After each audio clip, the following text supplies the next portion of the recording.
안녕하십니까? 책 읽는 밤의 달빛지기입니다. 톨스토이의 이반 일리치의 죽음 3부를 낭독합니다. 이반 일리치가 병석에 들어누운 지 3개월로 접어들면서부터 그것이 어떻게 해서 그렇게 됐는지는 워낙 눈에 띄지 않게 진행된 탓으로 꼬집어 말할 수는 없었다.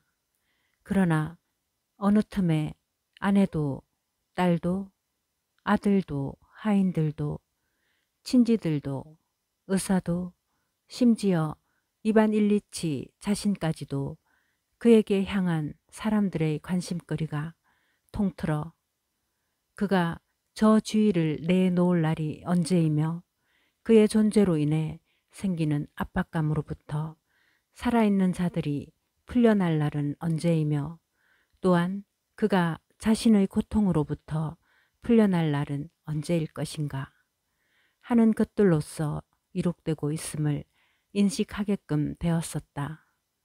그는 갈수록 잠을 이루지 못하게 되었다. 모르핀 주사를 맞고 아편을 먹었다. 그러나 이런 것들도 그를 괴로움으로부터 구해줄 수는 없었다. 반마취 상태에서 경험한 몽롱한 우수가 처음 얼마 동안은 그를 지내기 수월하게 해주었으나 나중에는 그것이 분명한 고통처럼 아니 그보다 더 큰 괴로움으로 변했다. 그에겐 의사의 처방에 의한 특별한 음식이 마련되었다. 그런 요리들도 그에겐 날이 갈수록 맛없는 싫은 것이 되어갔다. 배설을 위해서도 특별한 장치가 마련되었다. 그러나 바로 그것이 변을 볼 때마다 그의 고통거리가 되었다. 그것은 불결과 어색한 꼴과 독한 냄새 등을 타인이 지켜보는 앞에서 버려놓는다는 의식으로부터 온 것이다. 그러나 그지없이 불쾌스러운 이런 사실 속에서도 이반 일리치에게 한 가지 위안을 주는 것이 나타났다. 그것은 변을 본 뒤에 을에 식당직이 게라심이 치우려고 오는 것이었다. 게라심은 도해지의 음식물로 살이 찐 미끈하고 건강한 젊은 농군이다. 그는 항상 명랑했다. 처음 얼마 동안은 언제나 말쑥한 러시아식 복색을 하고 이런 굳은 일을 하는 사나이의 모습은 저기 이반 일리치를 당황케 했다. 하루는 그가 변기에서 일어섰다가 바지를 끌어올릴 기력이 없어 푹신한 팔걸이 여자 위에 쓰러진 채 힘줄만이 앙상하게 드러난 힘없는 벗겨진 넓적다리를 두려운 마음으로 들여다보고 있었다. 그러자 두꺼운 장화를 신고 장화에 칠한 구수한 타알 냄새와 겨울 외기에 산뜻한 기운을 지닌 가볍고 힘있는 걸음걸이로 깨끗한 배 앞치마를 걸치고 말쑥한 무명 셔츠에 팔소매를 걷어붙인 게라심이 억세고 젊은 팔을 드러내고 들어왔다. 그는 분명히 병자에게 모욕감을 주지 않기 위해 이반 일리치를 외면하면서 제 얼굴에 빛나는 삶에 대한 즐거움을 숨기면서 병기 옆으로 걸어왔다. 게라심, 이반 일리치는 쇠잔한 목소리로 불렀다. 게라심은 무슨 실수를 저지른 게 아닌가 하고 놀란 얼굴로 몸을 떨고는 재빠른 동작으로 병자 쪽으로 그의 턱수염이 겨우 날까 하는 생기가 넘쳐 흐르는 선량하고 단순하며 젊은 얼굴을 돌렸다. 무엇을 해드릴까요? 나는 늘상 생각하는 것인데 너도 이런 일은 기분이 좋지 않겠지? 그러나 용서해다오. 나로서는 어쩔 수 없는 노릇이니까. 천만의 말씀입니다. 게라심은 눈을 빛내고 하얀 이를 드러내면서 말했다. 원, 이런 일이 뭐 대단합니까? 나리께선 병환 중에 계신데요. 그러면서 그는 날래고 억센 두 손으로 익숙하게 이를 해치우고 가벼운 걸음걸이로 물러갔다. 한 5분쯤 지나서 똑같이 가벼운 걸음걸이로 되돌아왔다. 그때까지 이반 일리치가 꼼짝 않고 같은 자세로 앉아 있었다. 게라심, 깨끗이 닦은 변기를 놓았을 때 그는 불렀다. 이리 와서 나를 좀 도와다오. 게라심은 가까이 갔다. 나를 일으켜다오. 아무래도 혼자선 있기 힘이 들어. 트미트리가 심부름을 가고 없었어. 게라심은 마치 그의 가벼운 걸음걸이처럼 든든한 두 팔로 이반 일리치를 안아 조심스럽게 가만 일으켜 받쳐든 채 한 손으로 바지를 끌어올려 입혀준 다음 다시 앉혀주려 했다. 그러나 이반 일리치는 자기를 긴 의자로 데려달라고 했다. 게라심은 힘도 안 들이고 그가 압박을 받지 않게 겨드랑이를 받쳐 안아다가 긴 의자에 앉혀주었다. 고맙다. 너는 정말 뭐든지 잘하는구나. 게라심은 싱긋 웃어 보이고 나가려고 했다. 그러나 이반 일리치는 그와 함께 있는 것이 아주 마음에 흡족했으므로 내보내려고 들지 않았다. 거기 그 의자를 이리 좀 갖고 오너라. 아니 바로 이렇게 응? 다리 밑에 말이야. 그렇지. 이렇게 다리를 좀 고여놔야 편할 것 같아. 게라심은 의자를 들고 와서 삐걱 소리도 내지 않고 아주 익숙하게 마룻바닥에 내려놓고 그 위에 이반 일리치의 다리를 고여 놓았다. 이반 일리치는 게라심이 다리를 높이 들어줄 때 아주 편안해진 것 같았다. 다리를 높이 고여 놓는 게 더 편하군. 저기 저 세 개도 좀 갖다 받쳐다오. 게라심은 이르는 대로 했다. 한 번 더 다리를 높이 쳐들었다 놓은 것이다. 그런데 이반 일리치에겐 게라심이 다리를 치켜들고 있는 동안이 더 편안한 기분이 들었다. 그래서 그가 말했다. 게라심, 너 지금 바쁜 일은 없니? 네, 없습니다. 읍내 사람들로부터 나린애들과의 말씨를 배운 게라심은 대답했다. 너 지금부터 끝마쳐야 할 일은 없니? 제가 무슨 대단한 일을 하는가요? 해둘 일은 다 해놨습니다. 내일쯤 쓸 장작만 패놓으면 다 끝납니다. 그래? 그럼 내 다리를 좀 받쳐들고 있어주렴. 네, 하고 말고요. 게라심은 다리를 높이 받쳐들었다. 그러자 이반 일리치는 그러고만 있으면 괴로움을 완전히 잊을 수 있을 것 같은 느낌이 들었다. 헌데 장작 일은 어쩌니? 염려 마십시오. 제때 쓸 수 있게 다 패놓을 수 있습니다. 이반 일리치는 게라심에게 의자를 가져와 안고서 다리를 들고 있도록 일렀다.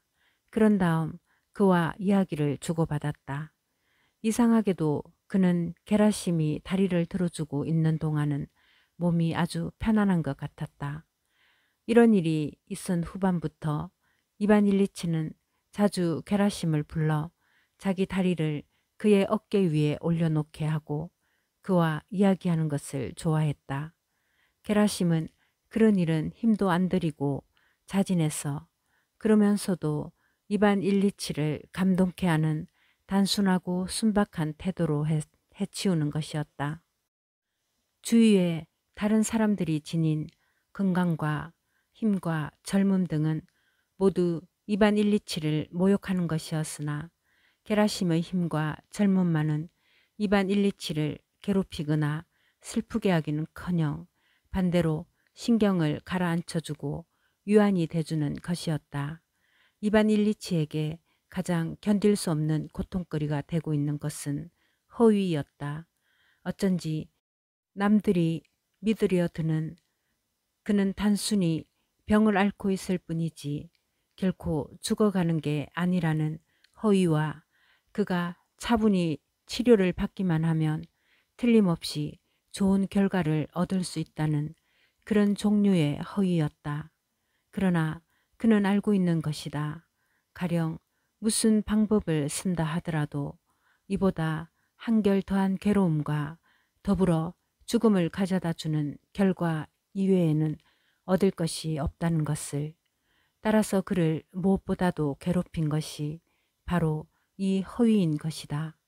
그것은 사람들이 모두 자기들도 알며 또 그도 알고 있는 사실을 인정치 않으려고 애쓰면서 그가 현재 처해 있는 이 가공할 상태에 관해서까지 그를 속이려고 할 뿐만 아니라 이반 일리치 자신까지를 이 속임수 속에 끼게 하려고 노력하고 있는 그 사실을 말하는 것이다.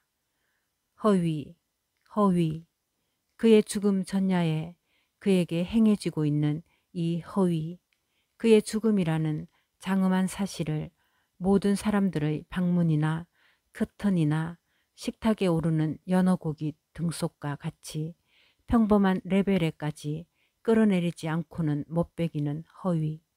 바로 이것이 이반 일리치에게는 무섭고도 괴로운 것이었다. 그러나 기묘하게도 그는 사람들이 자기를 향해 그런 허위를 행할 때마다 그놈의 입에 발린 수작은 그만둬. 내가 죽어가고 있다는 것은 당신들이나 나나 모두 잘 알고 있는 사실이야. 그러니 제발 말아줘. 그놈의 거짓말은 말이야. 하는 말이 금시 혀끝을 감돌았으나 아무리 해도 그것을 입 밖에 낼 수는 없었다.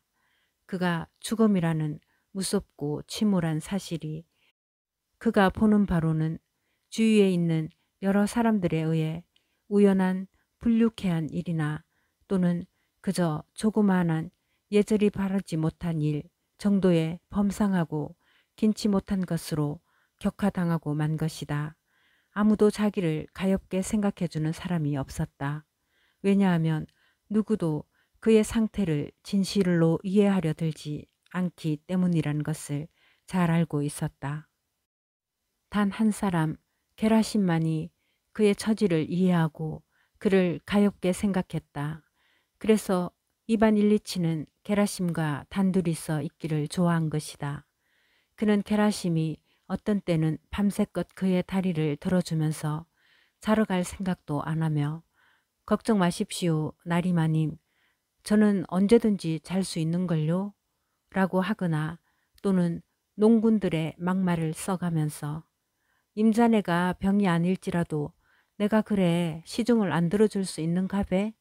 라고 말하면서 그를 위안해 줄 때가 그에게는 가장 즐거운 것이었다.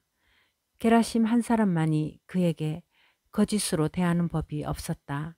그리고 무슨 일이거나 그만이 진상을 이해하고 또 그것을 굳이 감추려 들지 않으면서 병들어 야위어 버린 주인을 지극한 정성으로 가엾이 여기고 있음을 알 수 있었다. 한 번은 이반 일리치가 그를 그만 돌려보내려고 하자 아주 터놓고 이렇게 말하는 것이었다. 누구나 언젠가는 죽는걸요? 제가 어떻게 몸을 아끼겠습니까? 아마도 그 말뜻은 자기가 이렇게 수고를 아끼지 않는 이유는 죽어가는 사람을 위해 정성껏 돌봐줌으로써 언제든 때가 오면 자기를 위해서도 누군가가 돌봐주게 될 것으로 믿고 있다는 실정을 표현한 것이었다. 허위 이외에도 또는 허위의 결과로 이반 일리치를 가장 괴롭히는 것은 누구 한 사람 그를 위해 그가 원하는 방식으로 동정해 주지 않는 것이었다. 모진 고통을 오래 겪고 난 다음이면 한 가지 일이 가장 절실하게 바라게 된다. 비록 그것을 나타냄이 아무리 창피하게 생각될지라도 그것은 때때로 병을 앓는 아이들처럼 남들로부터 동정을 받고 싶어지는 것이다. 그런 사람들이 아이들을 어르고 위로해 주듯이 애무해 주고 입맞춰 주고 그를 위해 울어주길 바랐던 것이다. 그는 자기가 당당한 관리이며 특수염까지 희끗희끗해진 사나이이므로 그런 것을 바라는 게 무리임은 알고도 남았다. 그러나 무척 그것이 기대되는 것이었다. 게라심과의 관계에는 어딘가 그것과 비슷한 것이 있었다. 또 그 때문에 게라심과의 관계는 그에게 위안이 된 것이다. 이반 일리치는 울고 싶었다. 사람들도 자기를 애무해주고 자기를 위해 울어주기를 바란다. 그럴 때 동료 판사인 슈베크가 문병 온다. 이반 일리치는 울고 떼쓰고 칭얼대는 대신에 갑자기 엄격하고 사려 깊은 표정을 지으면서 타성에 이끌려 배심원과 판결에 의해 관한 자기의 의견을 늘어놓고 집요하게 그것을 주장한다. 그의 주의와 그 자신 속에 깃들인 이 허위가 무엇보다도 짙게 그의 삶의 마지막 나날을 해치고 있는 것이다. 아침이었다. 아침이래야 게라심이 물러가고 하인 표들이 들어와서 촛불을 꺼버리고 커튼을 한쪽 귀퉁이로 걷어치면서 방안을 치우기 시작했으므로 아침임을 짐작할 따름인 것이다. 아침이건 저녁이건 혹은 금요일이건 일요일이건 모두가 변함없이 마찬가지일 뿐이다. 한시도 멈추지 않고 쑤셔대는 견딜 수 없는 고통, 절망적으로 끊임없이 멀어지면서도 여전히 사라지지 않는 생명의 의식, 단 하나의 현실인 끈덕지게 엄습해오는 언제나 무섭고 미운 죽음, 그리고 항상 변함없는 예의, 그 허위, 도대체 어디에 무슨 날과 주의, 하루의 시의가 변화가 있단 말인가. 차를 드릴까요? 이놈에겐 매일 아침 제 주인이 차를 마신다는 습관만이 필요한 것 같았다. 그만둬. 긴 의자로 바꿔 누우시겠습니까? 이 녀석은 방을 치워야겠는데 내가 가로 글리는 게로군. 나는 곧 불결이며 무질서지. 아니 내버려둬. 그래도 하인은 곁에서 무엇인가 부스럭거리고 있었다. 이반 일리치는 팔을 벌렸다. 표돌은 공손히 다가왔다. 무슨 일인지요? 시계. 표들이 옆에 있는 시계를 집어들었다. 8시 반이군. 저 방에선 아직 안 일어났느냐? 네, 아직 주무시는데요. 도련님은 학교에 가셨지만 마님께선 나리께서 부르시거들랑 깨우러 오라고 분부하셨습니다. 가서 일어나시라고 할까요? 그만둬라. 차라도 마셔볼까? 하고 그는 생각했다. 그래, 차를 좀 가져와라. 표돌은 문으로 걸어갔다. 갑자기 이반 일리치는 혼자 남는 것이 두려웠다. 뭘 시켜서 여기에 있게 하나. 그렇지, 약이지. 표돌아, 거기 약부터 좀 집어다오. 글쎄 어쩌면 요행이 약이 들을지도 모르지. 약 효험이 나지 말란 법은 없는 게 아니냐. 그는 숟갈로 약을 마셨다.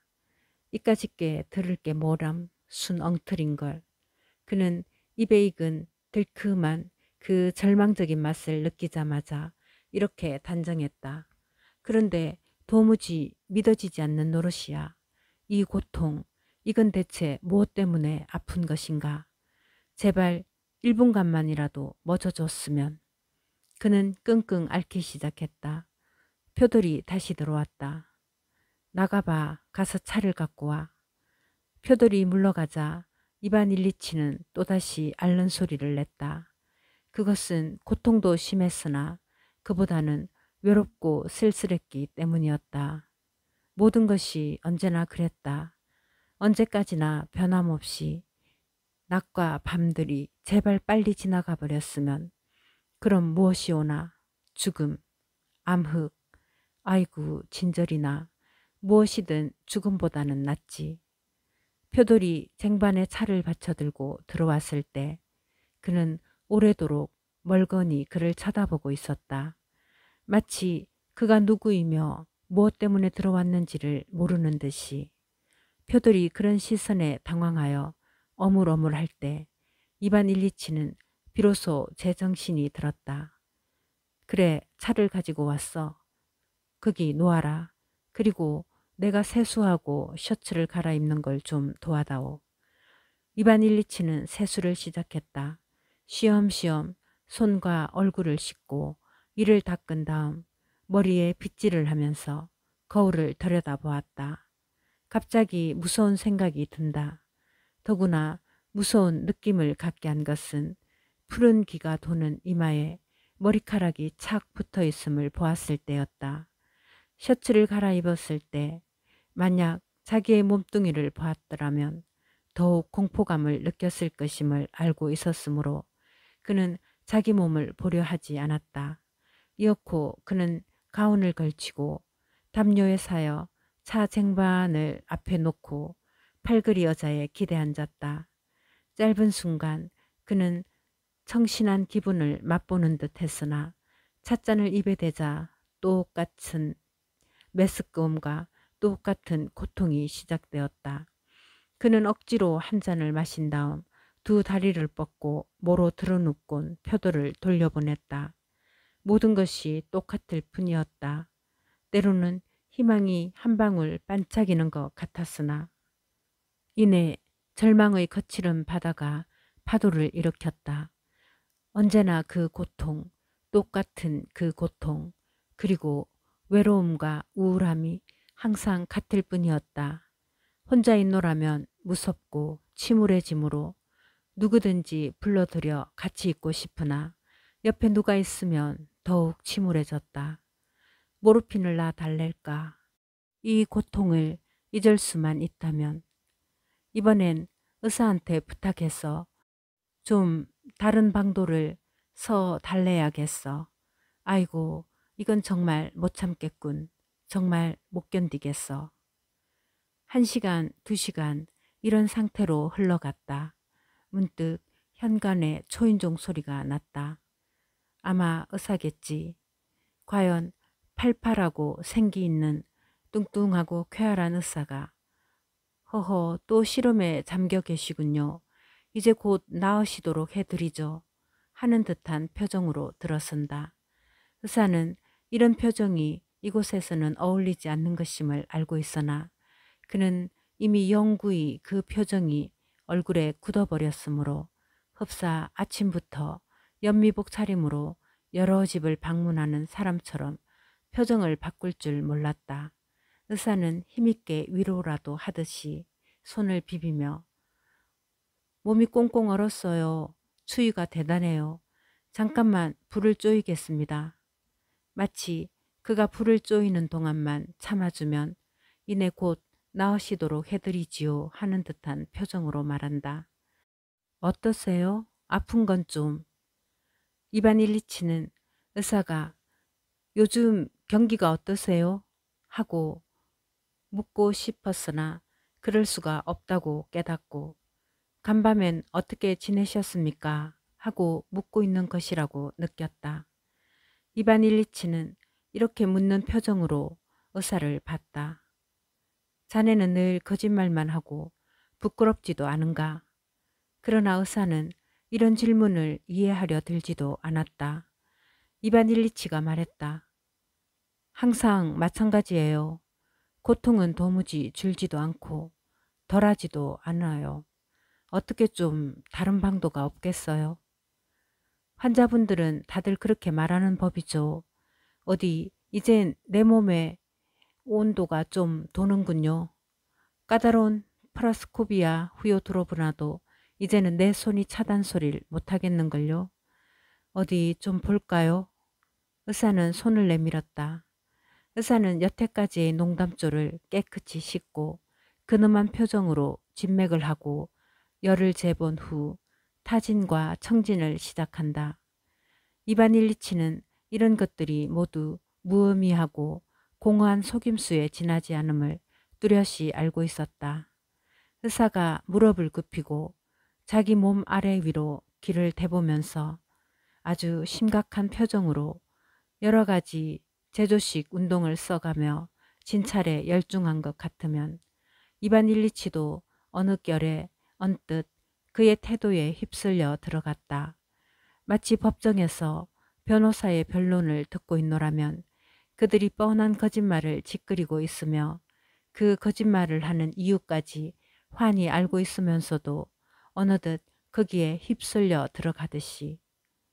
의사는 아직도 긴 의자에 무릎을 굽히고 무엇을 똑똑 두드리고 있는데 문에서 프라스코비아 후요드로브나의 옷자락 스치는 소리가 나면서 의사의 내진을 그녀에게 알리지 않는 표도를 나무라는 목소리가 들려왔다. 그녀는 들어오면서 남편에게 입맞추기가 바쁘게 자기는 벌써부터 일어나 있었다는 것과 의사가 들어온 것을 알았기 때문에 오지 않았을 뿐이라는 것을 변명해 대는 것이었다. 이반 일리치는 그녀를 본다. 그녀의 온몸을 이리저리 살펴보고 그녀의 하얀 살결과 적당한 몸집, 고운 팔목, 윤기가 있는 머리, 생명력에 찬 눈 등을 모두 트집을 잡을 구실로 삼는다. 그녀와의 접촉은 그런 정오의 충만으로 해서 그를 괴롭힐 뿐이었다. 그와 그의 병에 대하는 그녀의 태도는 전과 조금도 다름이 없었다. 의사가 환자를 대하는 태도를 한번 정해놓으면 다시는 고치지 못하듯이 그녀는 그를 대하는 하나의 태도, 말하자면 그가 필요한 손을 미리 쓰지 않았기 때문에 저 지경이 되었으므로 이는 그 자신에게 죄가 있는 것이나 자기는 애정으로서 이를 책하고 있다는 태도를 정해놓고는 이제 그 태도를 변경시키지 못하는 것이다. 이 양반은 남의 말을 통 듣질 않아요. 약도 때맞춰 드시지 않고요. 아무리 그러지 말래도 다리를 치켜들고 주무세요. 그러니 열이 위로 오를 게 아니에요, 글쎄. 거기서 그녀는 남편이 게라심을 시켜 다리를 쳐들고 눕는 것을 이야기한다. 의사는 모멸적인 가련해하는 미소를 입가에 띄운다. 마치 뭐 하는 수 없죠. 환자란 이따금 그런 어리석은 방법을 생각해내는 법이죠. 그래도 그 정도야 괜찮겠죠? 라고 말하는 듯이. 진찰이 끝나자 의사는 시계를 보았다. 이때 프로스코비아 후요드로브나는 남편에게 그가 뭐라고 할지라도 오늘은 유명한 의사가 와주기로 했으므로 미하이로비치가 두 사람 입회하여 상담하지 않으면 안 된다고 선고했다. 당신은 제발 이 이상 고집을 부리지 말아주세요. 이건 저 때문에 서두르는 거예요. 그녀는 비꼬듯이 말했다. 그녀는 이건 모두 그를 위해서 하는 것이니까 이런 동기만으로도 남편이 반대할 권리를 갖지 못한다는 것을 암시시키려는 것이었다. 그는 얼굴을 찌푸리고 잠자코 있었다. 그는 자기를 둘러싼 허위가 이젠 아무것도 분간해 낼 수 없을 만큼 뒤범벅이 되었음을 느끼고 있었던 것이다. 11시 반이 되자 그 유명한 의사가 내진왔다. 또다시 청진이 행해졌고 환자 앞에서 혹은 다음 방에서 신장이니 명장이니 하는 엄숙한 대화가 교환되었다. 이어 똑같이 엄숙한 표정으로 그의 물음에 대한 응답이 진행되었다. 또 한 번 삶과 죽음이라는 이제는 그 앞에 놓인 유일한 현실 문제에 맹장과 신장이 꼬리를 물고 나타나서 뭔지 옳지 못한 짓을 하므로 이에 대해 두 사람의 의사가 집중 공격을 가해 그들을 설복시키려고 노력하고 있는 결과가 되고 말았다. 유명한 의사는 그놈 하나 별로 절망적이지 아니라는 듯한 얼굴로 작별 인사를 했다. 이때 이반 일리치가 공포와 희망으로 빛나는 눈을 들어 회복할 가망이 있는 것이냐고 머뭇거리며 하는 물음에 대해 그는 보정할 수 없는 것이나 가능성은 있노라고 대답하였다. 이반 일리치가 의사를 바라보는 희망의 눈초리가 너무도 비참했으므로 그것을 바라본 프라스코비아 후요드로브나는 의사에게 사례금을 주려고 밖으로 나가면서 울음을 터뜨리고 말았다. 의사의 위문으로 회복된 듯 했던 원기도 오래가진 못했다. 여전히 같은 방, 같은 그림, 같은 커튼, 벽, 종이, 약병, 그리고 같은 고통에 시달리는 자기의 육체. 이어코 이반 일리치가 앓는 소리를 내자 주사가 꽂히고 그는 의식을 잃었다. 의식을 회복했을 때는 이미 황혼이 짙어지고 있었다. 식사가 들어왔다. 그는 힘을 들여 고깃 국물을 마셨다. 언제나와 같이 또 다시 찾아오는 밤. 밤이 이쓱했어야 아내는 돌아왔다. 살금살금 발끝으로 걸어 들어왔으나 그는 그녀가 들어옴을 알아차렸다. 그래서 그는 눈을 떴다가 이내 다시 감아버렸다. 그녀는 게라심을 들여보내고 자기가 그의 옆에 앉으려고 했다. 그는 눈을 뜨고 말했다. 그만두고 저 방으로 가보게. 여보, 더 괴로우세요? 마찬가지야. 그럼 아편을 좀 드세요. 그는 동의하고 아편을 마셨다. 그녀는 옆방으로 갔다. 새벽 3시경까지 그는 야릇한 의식 상실 상태에 있었다. 자기가 괴로움과 함께 어딘가 아주 좁은 굴속 같은 깊고 시커먼 자루 속에 갇혀서 점점 깊게 속으로 빠져들지만 아무리 하여도 그것을 빠져나갈 수 없는 것 같은 기분이었다. 그리고 이 무서운 작업은 고통과 더불어 이어나가는 것이었다. 그는 두려워하고 또 가는 데까지 가보리라고 마음먹기도 하고 싸우기도 하고 도와주기도 했다. 그러자 갑자기 이런 작업이 중단되고 벼랑에서 떨어지는 듯이 그는 깨어났다. 앞서와 같이 게라심은 침상의 발치에 앉아 조용히 잠을 자고 있었다. 그는 긴 양말을 신은 야윈 다리를 그의 어깨 위에 올려놓은 채 그대로 자고 있었다. 조금도 달라지지 않은 갓을 씌운 똑같은 촛불과 멈출 줄 모르는 고통. 이제가 자거라 게라심. 그는 속삭이듯 말했다. 괜찮은데요? 저 여기 앉아 있겠습니다. 아니, 이젠 가봐. 그는 다리를 내려놓고 한 팔을 밑에 고이고 모로 들어누웠다. 그러자 자신이 불쌍한 생각이 들었다. 게라심이 방을 나가기를 겨우 참았다가 어린애처럼 울음을 터뜨렸다. 그는 자신의 쇠약함을 생각하고 무서운 고독을 생각하고 사람들의 잔혹함을 생각하고 신의 잔혹함을 생각하고 신도 존재치 않음을 생각하고 우는 것이었다. 무엇 때문에 당신은 이런 짓을 하시나이까? 왜 저를 이리로 보내셨나이까? 무엇을 위해? 정말 무엇을 위해 이런 혹독한 괴로움을 주시나이까? 그는 대답을 기다리려고도 않고 오로지 대답이 없음과 대답이 있을 리가 만무함을 생각하고 울고 있었다. 또다시 고통이 엄습해 왔으나 그는 자신에게 말하는 것이었다. 자, 더 때려 주십시오. 도대체 무엇 때문입니까? 내가 당신에게 무엇을 했습니까? 무엇 때문입니까? 이윽고 그는 조용해졌다. 울음을 그쳤을 뿐만 아니라 호흡도 중지하고 전신의 주의를 집중시켰다. 그것은 마치 목소리에 의해 이야기되는 소리가 아니라 영혼의 소리, 그의 내부에 끓어오르는 사상의 흐름을 듣고 있는 듯한 자세였다. 도대체 너에겐 뭐가 필요하단 말이냐? 그는 대답했다. 그리고 그는 다시 전신의 주의를 집중시켰다.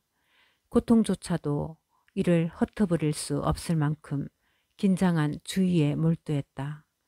살아난다. 어떻게 살아난단 말이냐? 영혼의 소리가 물었다. 예전에 내가 살아왔듯이 사는 것이다. 오붓하고 유쾌하게. 예전에 내가 살아왔듯이 오붓하고 유쾌하게 말이지. 소리가 물었다. 거기서 그는 상상 속에서 자기의 유쾌한 생활 중의 특히 좋았던 순간을 회상하기 시작했다.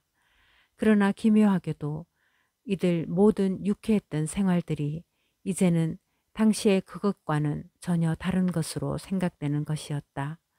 유년 시절 최초의 기억을 제외하고는, 그러자 이 유년 시절은 정말 좋았던 그 무엇인 것처럼 여겨져서 만약에 그것이 되돌아올 수만 있다면 다시 살아갈 수 있을 것만 같았다.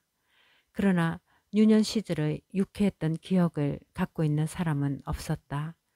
그가 철들었을 때부터의 기억은 당시엔 즐거움으로 생각되었던 일들이 이제는 그의 눈앞에서 흩어져 버리고 뭔지 하잘것없는 오히려 누추한 것으로 변해지고 마는 것이었다.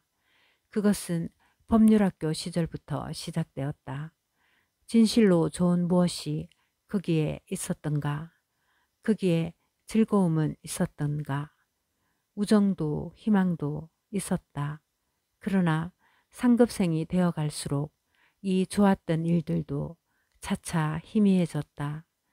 다음에 주지사 밑에서 처음으로 근무했던 시절에 또 좋은 순간이 나타났다. 그것은 여성에 대한 사랑의 기억이었다. 그러나 이들도 이내 모두 뒤범벅이 되어버려서 좋은 순간은 더욱 적어졌다. 그 다음부턴 좋은 것이 차차 드물어져서 시간이 흐를수록 아주 적었다. 처음엔 아주 뜻밖이었던 결혼, 그 환멸, 아내의 입냄새, 육욕, 허식, 그리고 죽음과 다름없는 근무생활, 돈의 옹색함, 이렇게 흘러간 1년, 2년, 10년, 20년, 어디까지 가보아도 모두가 마찬가지이다. 앞으로 나아가면 나아갈수록 더욱 생기가 줄어든다. 자기가 산에 오르고 있다고 여기고 행동하는 것이 기실은 규칙적으로 산을 내려오고 있는 것과 같았다. 정말로 그러했다. 남들이 보는 바로 자기는 산을 오르고 있었다.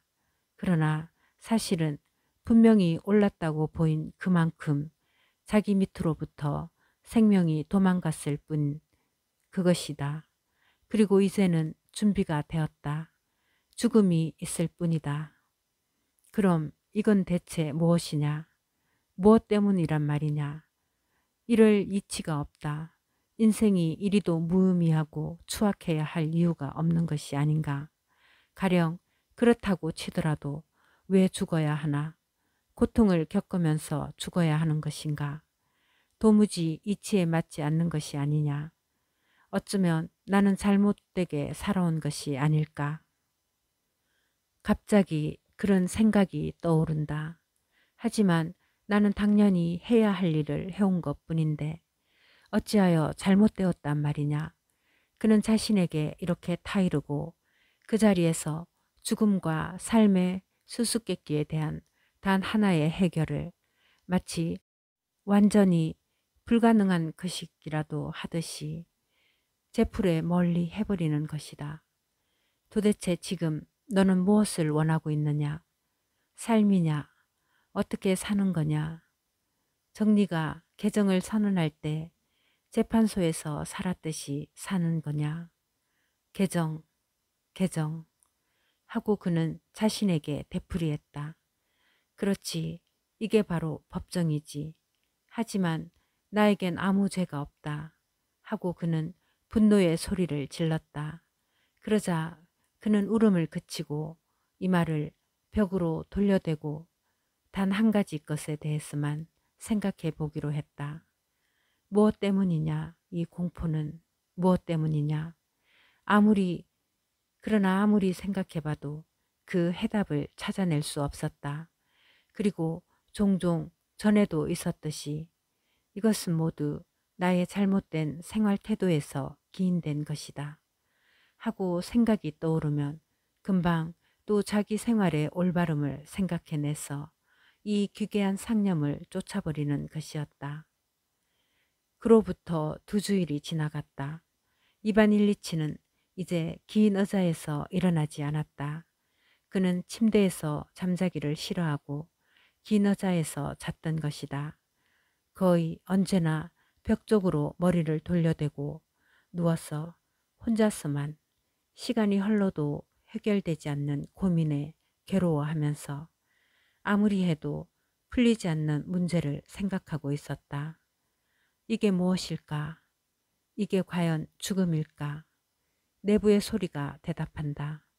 맞다. 바로 그렇다. 이 고통은 무엇 때문이냐? 내부의 소리가 대답한다. 그렇다. 무엇 때문도 아니지. 그뿐이었다. 이 이상은 이 외엔 아무것도 아닌 것이었다.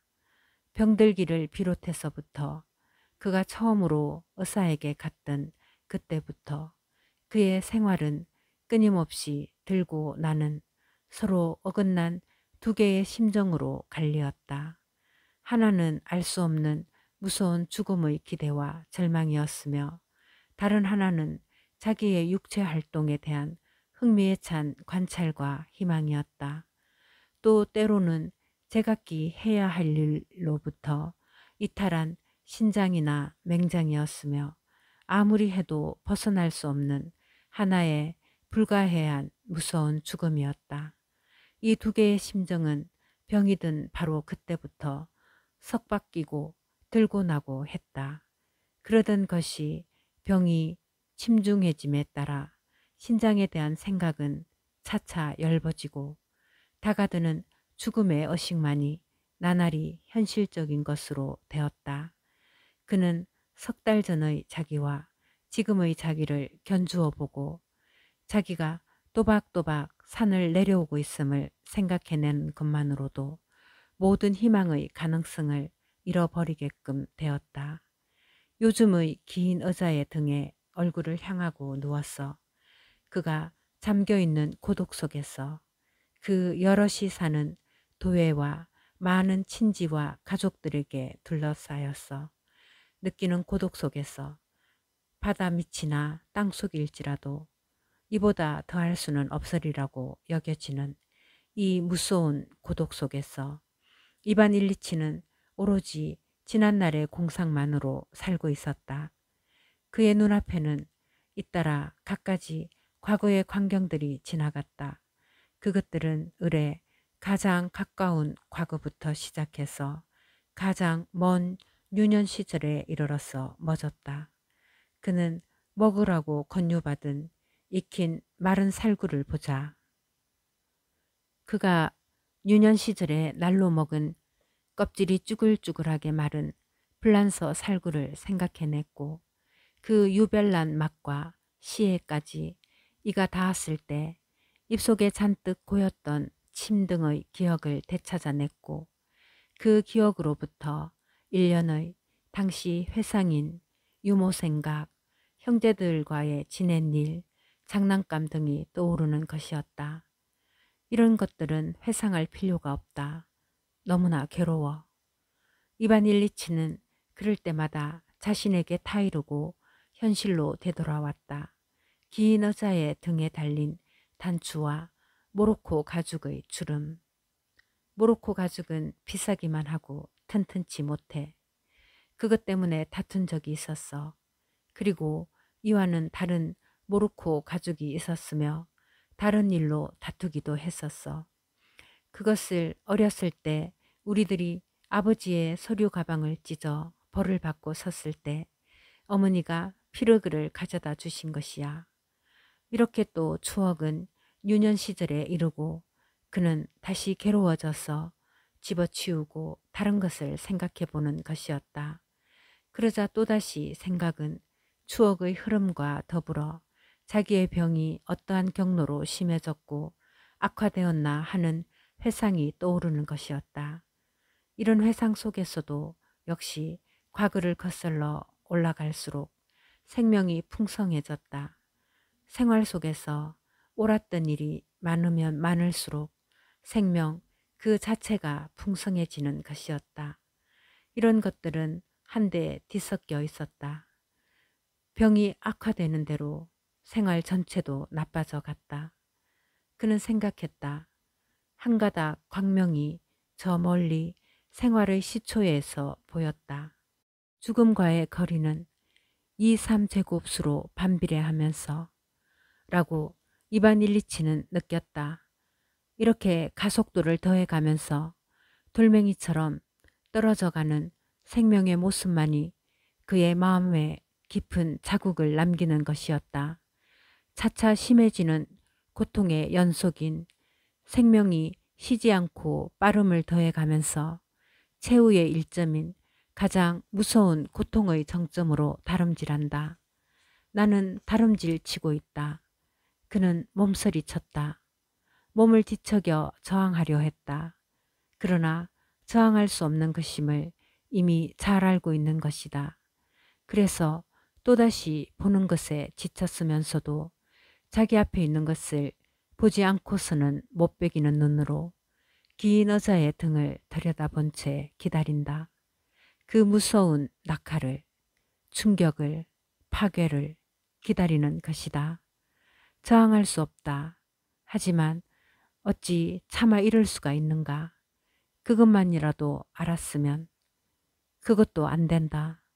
나의 삶이 틀렸었다고 하면 설명이 될 수도 있지만 그러나 그것도 이젠 믿을 수가 없다. 그는 자기 생활의 합법성, 올바름, 예절 등을 생각해내면서 자기에게 스스로 말하는 것이었다. 이런 것들은 이젠 도저히 믿을 수 없다.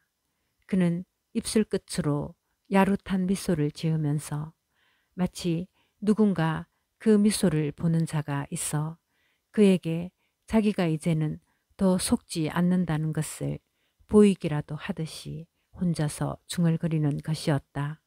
아니, 아무런 설명도 없다. 고통, 죽음, 도대체 무엇 때문에? 이렇게 또 2주일이 지나갔다. 이 2주일 동안에 이반 일리치와 그의 아내가 바랐던 일이 실현되었다. 후요돌 페트로비치가 정식으로 딸애와의 결혼을 신청해 온 것이다. 그때가 밤이었다. 다음 날 프라스코비아 후요도로브나는 후요돌 페트로비치의 신청을 어떻게 남편에게 말할까 하는 생각을 하면서 남편에게로 갔고 바로 그 밤에 이반 일리치에게는 새로운 변화가 일어나고 있었다. 프라스코비아 후요도로브나는 남편이 여전히 긴 의자 위에 누워있지만 새로운 상태임을 발견했다. 그는 반드시 누워서 신음소리를 내면서 짙은 눈으로 앞만을 바라보고 있었다. 그녀가 막 이야기를 시작하자 그는 짙은 눈을 그녀에게로 옮겼다. 그녀는 말하던 것을 멈췄다. 다름이 아닌 바로 그녀에 대한 정오가 그 속에 나타났기 때문이다. 부탁이니 제발 조용히 죽게 해줘. 하고 그가 말했다. 그녀는 물러가려고 했다. 그때 딸애가 들어와서 인사를 드리려고 옆으로 갔다. 그는 아내를 본 것과 같은 눈으로 딸애를 보면서 좀 어떠시냐는 물음에 대꾸도 않고 이제 머지않아 너희들 전부를 나로부터 풀어주게 하겠다고 말했다. 2사람은 말없이 잠시 앉았다가 나가버렸다. 아니, 우리가 무슨 잘못을 했단 말이에요. 리자가 어머니에게 말했다. 마치 우리들 때문에 그리 된 것 같으셔. 하기야 아빠가 불쌍하기는 하지만 그렇다고 우리를 괴롭힐 건 없지 않아요. 제 시간에 맞춰서 의사가 왔다. 이반 일리치는 노한 눈을 의사에게서 떼지 않으면서 아, 그만두십시오 하고 거절했다. 그리고 덧붙였다. 이제는 이미 아무런 수를 써도 소용없다는 것을 당신도 잘 알고 있지 않소. 그러니 내버려 두시오. 고통을 덜어드릴 수는 있습니다. 그나마도 안 되지 않소. 그만두시오. 의사는 응접실로 나갔다. 그리고 프라스코비아 후요도로브나도 병세가 위험한 고비에 이런 것과 반드시 무엇인가 무서운 고통을 덮어주기 위해선 단 한 가지 아편을 먹이는 것 뿐임을 보고했다. 의사가 말한 그의 육체상의 고통이 가공할 만한 것이란 사실이었다. 그러나 그 육체상의 고통보다도 더 무서운 것은 정신상의 고통이었다. 그것이야말로 그가 겪은 고통의 큰 줄기였던 것이다.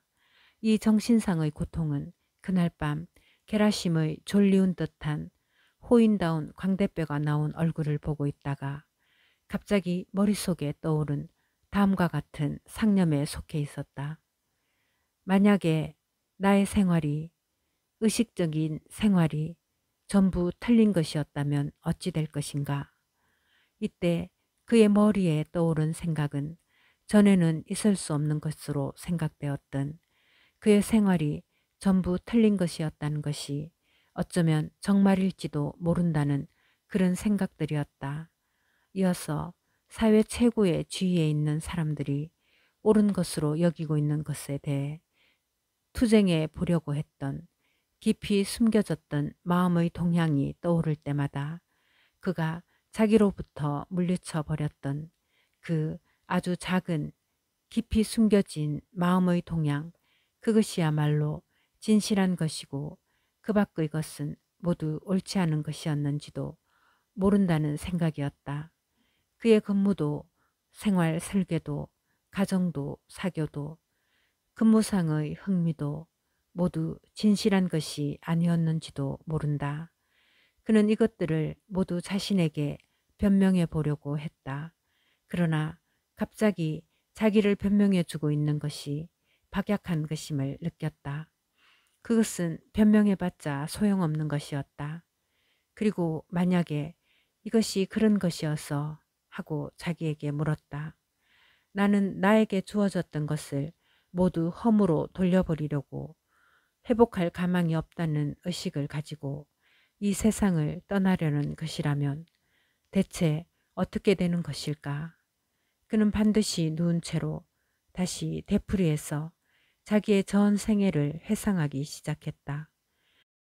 그리고 아침이 되었어 하인을, 아내와 딸을, 그리고 의사를 보자 그들의 일거일동과 말 한마디 한마디가 밤새 그에게 계시되었던 그 무서운 진실을 확정지어주는 것이었다. 그는 그런 것들 속에서 자기 자신을 보았고 그가 여태까지에 의지하고 살았던 모든 것을 보았다. 그리고 그것이 분명히 틀린 것이었음과 그것이 삶과 죽음 모두 뒤덮어 가리는 무서운 기만이었음을 꿰뚫어 볼 수 있었다. 이런 의식은 그의 육체의 고통을 10배나 가중시켰다. 그는 단말마의 신음소리를 지르면서 몸을 뒤틀고 걸치고 있던 자리의 옷을 쥐어뜯었다. 그에게는 그것들이 그를 짓눌러 질식시키는 것 같았기 때문이다. 그리고 그 때문에 그는 그것들을 정오하는 것이었다. 또다시 다량의 아편이 주어지고 그는 인사불성이 되었다.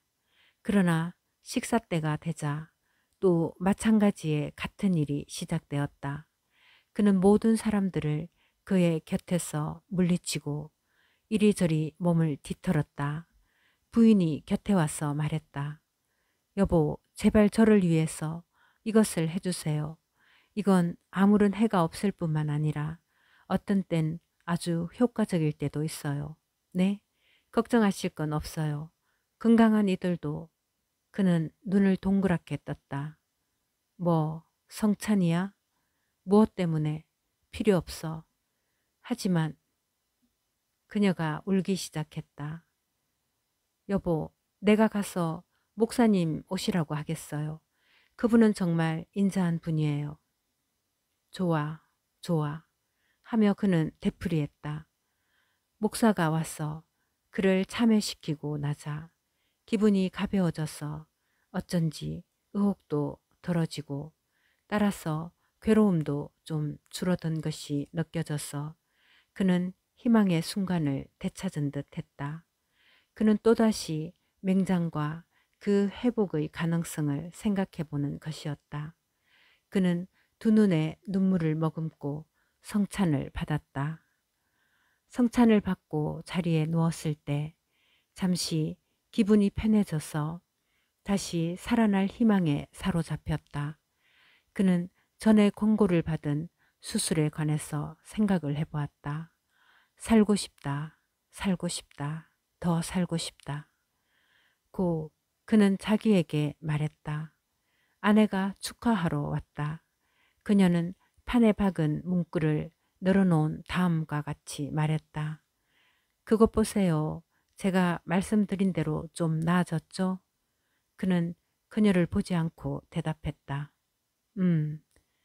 그녀가 입고 있는 옷, 그 체격, 얼굴 표정, 목소리, 이 모든 것은 다만 한 가지인 틀린다. 네가 과거에 살아왔고 현재 살고 있는 것은 모두 허위다.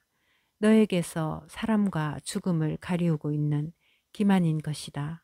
하고 말하는 듯이 보였다. 그러자 정오하는 마음과 그 정오와 더불어 육체상의 무서운 고통과 그 고통과 더불어 피할 수 없는 다가오는 멸망의 의식이 고개를 들었다. 새로운 변화가 왔다. 가슴을 조이는 듯 쿡쿡 쑤시며 호흡을 압박하는 것이었다. 하고 기를 쓸 때 그의 얼굴은 무서웠다. 그리고 수척한 몸으로 생각지도 못할 정도의 빠른 속도로 몸을 뒤척여 외면하면서 소리쳤다. 나가줘, 나가, 나를 상관 말아줘. 그 순간부터 사흘 동안을 쉬지 않고 계속된 두 칸을 사이에 둔 쪽에서도 들린 그 공포 없이는 들을 수 없었던 그 무서운 고함 소리가 시작된 것이다. 그가 아내에게 대답했던 순간에 그는 이미 모든 것이 다른 것임을 되찾을 수 없는 최후가 온 것임을, 정말 최후가 왔으나 수수께끼는 풀리지 않은 채로 남은 것임을 깨달았다. 그는 갖가지 음조로 소리를 질렀다. 그가 처음은 싫다고 고함을 지른 것을 시작으로 마지막에는 아를 길게 뽑아 고함을 내리질렀던 것이다. 그 사흘 동안 그에게 시간이라는 것이 있지 않았다. 그는 보이지 않는 당해낼 수 없는 힘에 밀려 들어가 그 검은 자루 속에서 허우적거린 것이다. 그는 사형수가 살아날 수 없음을 알면서도 몸부림치듯이 버둥거린 것이다. 그리고 끊임없이 자기가 아무리 죽을 힘을 다써 다투어도 자기를 무섭게 하는 그것이 있는 쪽으로 점점 가까이 딸려 들어가고 있음을 느꼈다. 그는 자기의 괴로움이 이 검은 구멍 속에 딸려 들어가는 데 있어도 그것 이상으로 자기가 그 속에 들어갈 수 없는 그심을 의식했다. 그가 그 속으로 딸려 들어가는 것을 방해하는 것은 그의 생애가 훌륭한 것이었다는 의식이었다. 그의 삶에 대한 시인만이 그를 붙들어 들어가지 못하게 함으로써 무엇보다도 그를 괴롭히는 것이었다. 갑자기 이상한 기운이 그의 가슴과 옆구리를 꿰뚫으면서 한층 더 강하게 그의 호흡을 압박했다. 그는 구멍 속에서 빠져들어갔다가 그러자 그 구멍이 흩어지면서 무엇인가 빛나기 시작했다. 그에겐 지금 흔히 기차 속에서 경험하는 앞으로 달리는 줄만 알고 있으면 실은 뒤로 달리고 있고, 그러자 갑자기 올바른 방향을 알게 되는 그런 현상이 일어난 것이다. 바로 그 순간에 이반 일리치는 구멍 속에 빠져들어가서 빛을 본 것이다. 그리고 그때 그에게는 자기의 생활이 옳은 것은 아니었다. 그러나 그것은 아직 정정할 수 있다는 것이 계시된 것이었다. 그래서 그는 자신에게 물어보았다. 진실이란 무엇이냐?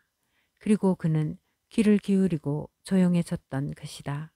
그러자 누군가가 자기 손에 입 맞추고 있음을 느꼈다.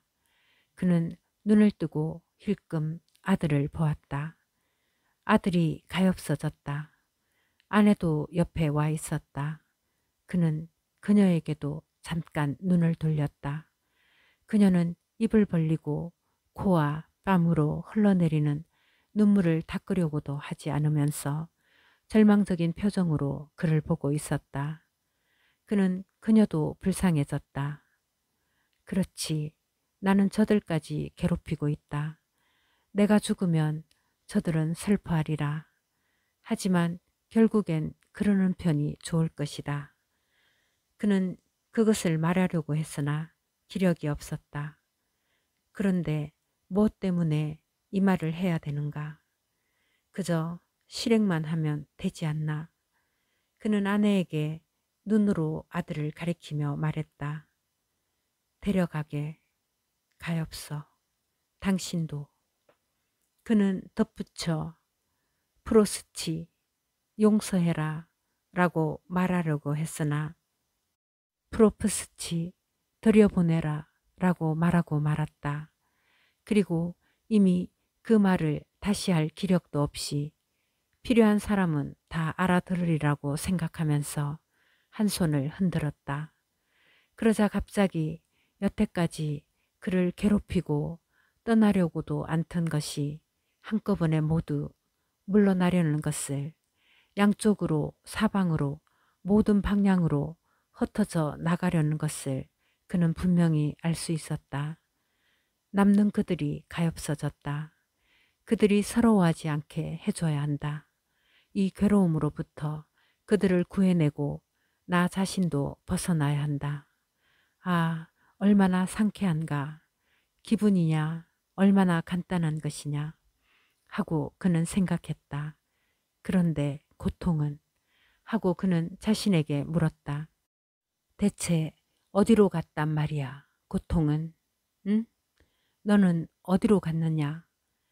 그는 다시 귀를 기울였다. 그렇지, 이게 그것이다. 뭐 아플 때면 아파봐라. 그리낄 게 없다. 그런데 죽음은? 죽음은 어디 있느냐? 그는 이제는 숙진해진 죽음의 공포를 찾아보았으나 눈에 띄지 않았다. 죽음은 어디 있냐? 죽음이란 뭐냐? 아무런 공포도 없었다. 죽음이 없었기 때문에 죽음 대신 거기에 빛이 있었다. 아, 이것이었구나. 갑자기 그는 소리를 높여 말했다. 아, 얼마나 기쁘냐. 그에게 있어선 이런 것들이 모두 한순간에 일어난 것이었으나 그 순간의 의미는 이제는 변할 수 없는 것이었다. 그러나 그곳에서 지켜보던 사람들에게는 그의 임종의 괴로움은 2시간이나 더 계속되었다. 그의 가슴 속에선 뭔가 글렁글렁 소리를 내고 수척해버린 몸은 부들부들 떨리고 있었다.